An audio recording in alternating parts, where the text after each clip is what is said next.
Guys, আজকে আমরা অষ্টমী মেলাতে গেছিলাম।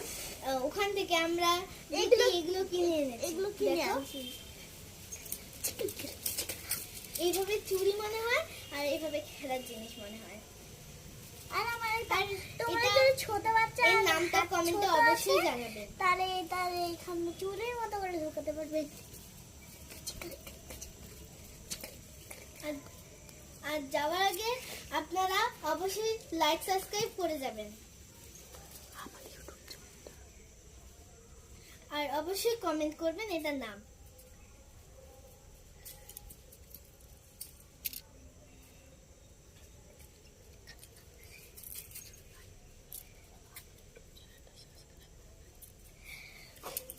আমাদের ইউটিউব চ্যানেলটা সাবস্ক্রাইব করবেন। আমাদের ইউটিউব চ্যানেলটা সাবস্ক্রাইব করবেন আর আমার গান অবশ্যই দেখবেন।